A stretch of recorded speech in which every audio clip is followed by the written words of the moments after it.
Bonsoir à tous, j'espère que vous allez tous très bien et je pense que si vous avez cliqué sur cette vidéo, c'est que vous êtes un peu perdu concernant le nouveau format de la Ligue des Champions 2024-2025 parce que oui, c'est tout proche, hein.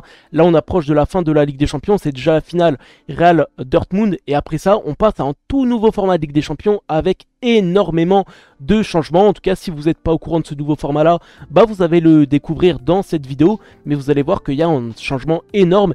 Et bah justement, ça fait un peu débat parce que certains se disent qu'il n'y avait pas besoin de changer, d'autres attendent de voir ce que ça peut donner, voir si c'est bien ou pas. C'est pour ça qu'on va vraiment dans cette vidéo analyser ce nouveau format là, découvrir toutes les nouveautés parce qu'il y en a énormément et voir à la fin si ce nouveau format là peut être meilleur que ce qu'on avait l'habitude de voir ou non. Peut-être qu'on va se rendre compte qu'au final ce format là va être totalement nul. Donc bon, on verra au cours de cette vidéo. En tout cas, n'hésitez pas à vous mettre en commentaire après avoir vu ce format, après qu'on l'ait analysé, si vous préférez ce nouveau qui va arriver ou si vous préférez celui qu'on avait l'habitude de voir.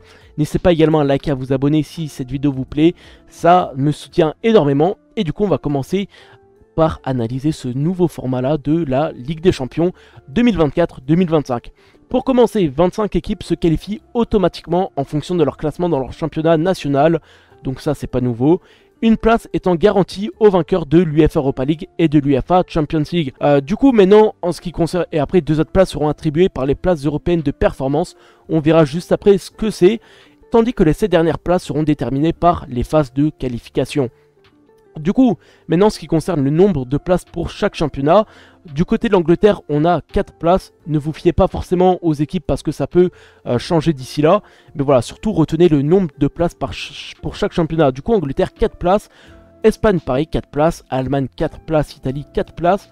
En France, on aura 3 places, dont une en plus. Enfin, vous verrez ça au cours de la vidéo, on verra. Mais bon, pour certains championnats, vous verrez que là, par exemple, France a dit 3 places, mais la quatrième peut être qualificative pour les barrages de Ligue des Champions. On verra tout ça juste après. Pays-Bas 2, Portugal 1, Belgique 1, Écosse 1 et Autriche 1 place. Du coup, pour le moment, les clubs qui sont concernés, comme on l'avait vu juste en haut par les places européennes de performance, ce sont l'AS Roma et Dortmund. Et place donc tenant Ligue des Champions Shakhtar et place tenant Europa League, on aurait donc Benfica. Du coup, les places performances européennes seront attribuées aux associations dont les clubs ont réalisé la meilleure performance collective lors des compétitions de clubs masculins de l'UEFA de la saison précédente. C'est-à-dire le coefficient de clubs de l'association de la saison précédente qui est basé sur le nombre total de points, coefficient de clubs obtenus par chaque club d'une association. Du coup, bref, voilà. Et là, en l'occurrence, l'Italie et l'Allemagne sont désormais assurés d'obtenir ces 2 places supplémentaires. Du coup, voilà, ces 2 places seront prises par l'Italie et l'Allemagne, et notamment pour le moment l'AS Roma et Dortmund. Et après, voilà, ça c'est ce qu'on avait dit juste avant concernant le vainqueur de l'Europa League qui se qualifie directement. Mais bref, cette première partie, c'était surtout pour voir déjà le nombre de places qu'on avait pour chaque championnat et voir donc ces nouveautés. Cette histoire de place européenne de performance, je pense que maintenant vous y voyez un peu plus clair, en tout cas je l'espère. Mais vous inquiétez pas, même si c'est encore un peu flou, vous allez être au point à la fin de cette vidéo parce que vous allez apprendre encore plus de trucs et on va découvrir encore plein de nouveautés là qui nous attendent. Du coup, maintenant concernant les questions que la plupart se posent, du coup, combien d'équipes participeront à la prochaine Ligue des Champions? Du coup, on aura 36 équipes qui participeront à la prochaine Ligue des Champions comme on l'a vu juste avant, contre 32 actuellement. Du coup, on a rajouté des équipes en plus. L'UEFA, donc voilà, bon, ça, on s'en fiche un peu. Du coup, c'est un total de 108 clubs qui seront présents sur la ligne de départ en septembre. Du coup, combien d'équipes françaises seront qualifiées? Ça, du coup, on y vient, on l'avait vu juste avant. Du coup, concernant donc les clubs donc français, du coup, on aura 3 équipes donc qui seront qualifiées directement pour la suite de la Ligue des Champions. Là, en l'occurrence, pour lancer Paris, Monaco et Brest. Et du coup, la 4e équipe, pour le moment, est qualifiée pour le 3e tour de qualification de la Ligue des Champions. Mais encore une fois, ça le dit, c'est le pays qui est classé 5e donc à l'indice UEFA qui bénéficie de cette place supplémentaire et pas obligatoirement la France qui devra se maintenir à ce niveau pour conserver cette place. Parce que oui, pour le moment, c'est la France. Du coup, pour le moment, ce serait Lille qui serait qualifiée pour ce 3e tour de qualification. Après, encore une fois, rien n'est fait. Mais bref, en tout cas, la 4e place française, à l'heure où on se parle, et se qualifierait donc pour ce 3e tour de qualification. Mais encore une fois, Si la France se fait dépasser, ben, dans ce cas-là, le quatrième ne jouera pas le tour de qualification de Ligue des Champions. C'est pour ça que c'est important pour la France de gagner cette cinquième place-là pour participer, donc pour permettre à un club en plus donc de potentiellement jouer la Ligue des Champions. Mais donc rien n'est fait encore, hein. Faut attendre la fin de saison pour être sûr. Mais à l'heure où on se parle, on a 4 clubs qui peuvent potentiellement jouer la Ligue des Champions la saison prochaine. 3 clubs sûrs et un club qui devra donc jouer les barrages. Du coup, il y aura oui toujours de tirage au sort malgré ce nouveau système là.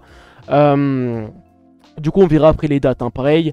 Du coup, comment les chapeaux seront déterminés? Les chapeaux de début de saison seront déterminés en fonction du coefficient UEFA des 5 dernières saisons. 4 chapeaux de 9 équipes seront constitués en début de saison prochaine en fonction de l'identité des qualifiés. Du coup, bon, peut-être qu'on va le comprendre. Avec cette réforme, l'UEFA siffle donc à la fin des phases de poule, comme on l'avait vu, de la Ligue des Champions. C'est un format championnat qui est adopté pour la première partie de saison avec 36 équipes réunies dans une poule unique jusqu'à la fin du mois de janvier. Donc déjà là, on a un gros changement. C'est plus la poule A, poule B, poule C. Non, là, c'est un mini championnat où il y aura 36 équipes et vous verrez ensuite comment ça va se passer. On aura chaque équipe donc qui jouera 8 matchs contre des adversaires de valeur équitable grâce à un système de chapeau. Prenons, là ils prennent un exemple avec le PSG. PSG qui sera normalement chapeau 1 la saison prochaine va tirer 2 équipes du pot 1, 2 équipes du pot 2, 2 équipes du pot 3 et 2 équipes du pot 4. Et du coup, là, il n'y aura plus, de toute façon, voilà, ça le dit, les matchs et les retours, du coup, seront terminés. Vous voyez, du coup, quand c'était le système là de poule A, poule B et tout, Paris jouait, dans ces matchs de poule A, allait jouer en match à domicile, en match à l'extérieur, en match à domicile, en match à l'extérieur. Enfin bref, au total, Paris, on reprend l'exemple de Paris. Paris jouait donc 6 rencontres au total. Et parmi ces 6 rencontres-là, tu avais 3 matchs donc, qui étaient à domicile et 3 matchs à l'extérieur. Ça maintenant, c'est terminé. Paris joueront 4 matchs à domicile et 4 matchs à l'extérieur. Mais du coup, voilà, ils peuvent... on va prendre l'exemple, imagine, ils jouent Barcelone. Ils pourront jouer Barcelone à l'extérieur. Mais après, bon, ils retomberont plus contre Barcelone. Donc ça, voilà, on va dire, c'est la seule petite différence qu'il y a. Ensuite, comment le classement des 36 équipes sera établi? Pour ça, je vous ai préparé un schéma juste après qui va mieux nous expliquer tout. Mais du coup, bon, les 8 premiers du classement seront directement qualifiés pour les 8e de finale. Les équipes classées de la 9e à la 24e place seront qualifiées pour les barrages de la Ligue des Champions avec un système de tête de série pour protéger les mieux classés. Le match aller se déroulera sur la pelouse du moins bien classé. Les 12 autres équipes classées entre la 25e et 36e place seront donc éliminées. Un membre de Ligue des Champions peut-il être reversé en Ligue Europa? Non, les compétitions sont indépendantes. Il n'y aura donc plus de renversement vers la Ligue Europa la saison prochaine. Le gagnant de ces 3 sera donc forcément une équipe qui a débuté de la compétition du mois de septembre. Ça oui, ça aussi c'est un changement. Là, en Ligue Europa, à l'heure où on se parle, on a par exemple le Bayer Leverkusen, sauf que Leverkusen était en Ligue des Champions début de saison. Et du coup, si Leverkusen, admettons, remporte l'Europa League, ça ferait...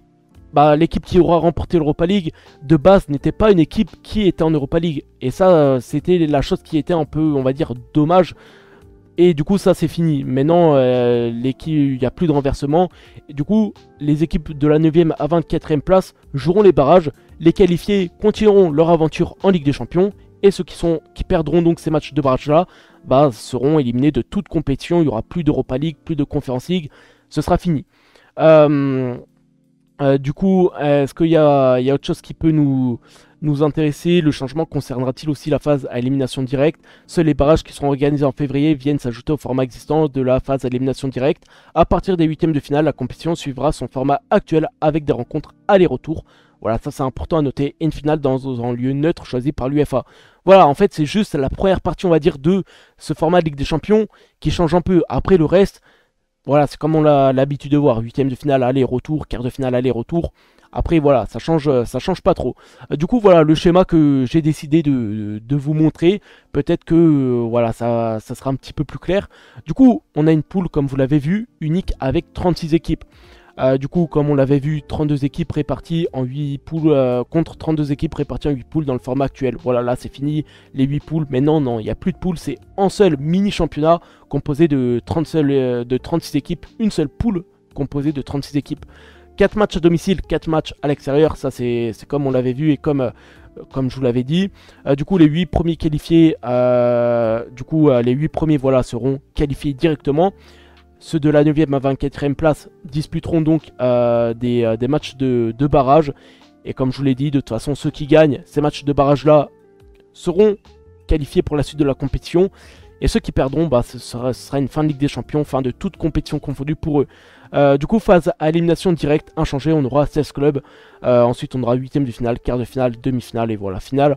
Mais du coup, ce nouveau format de Ligue des Champions là, en fait, c'est vraiment que la première partie, que ces phases de poule, on va dire, qui sont totalement changées.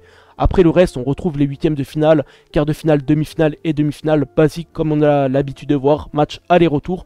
Mais c'est vraiment en fait cette première partie qui change totalement. Au lieu d'avoir 8 poules, on a une seule poule avec 36 équipes. Et vraiment, c'est comme ça l'avait dit, c'est un peu en championnat. Tu as les 8 premiers donc, qui sont qualifiés directement, ensuite du 9e au 24e qui eux joueront des barrages et le reste, c'est terminé. Donc en vrai, si je dois un peu conclure sur ça, honnêtement moi je suis curieux. Je suis curieux de voir ce que ça va donner, surtout du coup cette nouvelle phase de poule avec qu'une seule poule et 36 équipes à l'intérieur, plus d'équipes. J'ai envie de voir ce que ça va donner, comment ça va être. Donc est-ce que je préfère, avant de me prononcer sur si je préfère ce nouveau format 2024-2025 ou si je préfère l'ancien, faut d'abord qu'on voit. Je pense avant de se prononcer, faut d'abord voir ce que ça donne. Parce qu'après, à partir des 8e de finale, de toute façon, c'est la même chose. Mais c'est surtout ces débuts. On passe de 8 poules, 4 équipes, 2 premiers qualifiés, le 3e était reversé en l'Europa League. Là, non, ça c'est fini. Là, voilà, mini-championnat.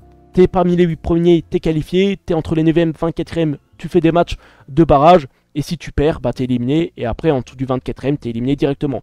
Donc voilà, ça aussi, il faudra voir ce que ça va donner. Et même, honnêtement, je pense pour les clubs qui joueront l'Europa League, c'est peut-être une meilleure chose. Du fait que il n'y a pas un club de Ligue des Champions qui pourra venir en Europa League. Et donc, potentiellement, gagner l'Europa League. Là, le gagnant de l'Europa League, ce sera une équipe qui aura joué l'Europa League depuis le début de la saison. Donc, et ça, je pense, c'est une chose pas mal. Et puis aussi, à noter que le gagnant de l'Europa League jouera directement la Ligue des Champions la saison d'après. Donc ça aussi c'est plutôt sympa, comme ça si tu gagnes l'Europa League, tu as encore une motivation en plus on va dire pour gagner cette compétition là. En tout cas j'espère pour vous que ça aurait été un peu plus clair, on aura quand même bien analysé durant cette vidéo là ce nouveau format de Ligue des Champions. Et donc n'hésitez pas à me dire en commentaire vous ce que vous en pensez. Est-ce que vous c'est quelque chose qui vous hype ou pas, ou est-ce que vous aurez vraiment préféré rester dans ce format là avec 8 poules, 4 équipes par poule? Voilà, n'hésitez pas à tout me dire en commentaire et j'espère que vous y voyez plus clair maintenant si jamais c'était flou au début. Moi je vous avoue au début c'était flou, c'était brouillon dans ma tête, je comprenais pas le format qui nous proposait. Et voilà, maintenant qu'on a analysé ça ensemble c'est déjà plus clair. Merci en tout cas à ceux qui sont restés jusque là dans la vidéo, merci à ceux qui ont liké, qui sont abonnés, c'est très important. Passez une excellente soirée ou journée, ça dépend quand vous regardez la vidéo. Et hâte de découvrir vraiment ce nouveau format, c'était Natas et moi je vous dis ciao.